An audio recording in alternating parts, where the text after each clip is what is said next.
The fascist psyche of growing up in cults of lovelessness, sexual repression, internal fear and weakness, and shadow thrives on the fictional creation of an enemy supposedly so vivid, supposedly so grotesque, that violence against it can be justified.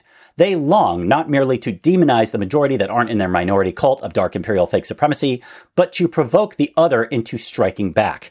Because the moment the patriotic people of dissenting voices are baited into violence, then the fash clowns can don the mask of victim and say, "See, we were right all along, they are dangerous, they must be controlled."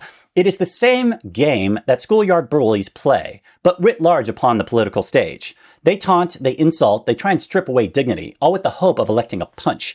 And the punch is then the justification for escalation, for repression, or for the tightening of the wannabe authoritarian yet actually pathetic grip. Fascism requires chaos to sell order. It requires violence to sell security. Without the spectacle of blood and broken glass, its promises fall flat. So, when confronted by the fascist, the greatest act of resistance is not to mirror the violence, but to deflect the bait, to remain elusive, creative, unpredictable. They want you to descend into the animal reflex of retaliation, because then you are playing upon their board, with their rules, and they will always be prepared to escalate further. Howard Zinn had a quote, "They have the guns, we have the poets, therefore we will win." Which at first listen, when you hear it, sounds like, yeah, right. But the more you actually really think about it, the more one comes to realize it's quite accurate.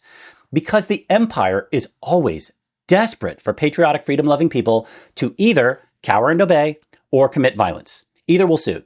So you give them neither. And this leads us to a topic of conversation which we will have to continue to be discussing, advocating, and acting on, which is something more American than apple pie. Direct, nonviolent civil disobedience. And you, dear watcher, listener, and or reader, have a profound opportunity with it to tell your kids that you fought using it and won. And so the real revolution is one of consciousness. To be out en masse while refusing to be baited or manipulated is itself an act of liberation. This is a crucial dynamic, and one as old as the authoritarian impulse itself, yet subverts its paradigm. This is why Gandhi and Martin Luther King Jr. understood that nonviolent resistance is not weakness, but instead the deepest strength, because it robs the authoritarian of their most precious currency, their ability to claim that they are in the majority, which they never are, and are restoring order against chaos. When the people refuse to deliver them that chaos, they are left gesturing wildly into the void, promising protection from a danger that never arrives.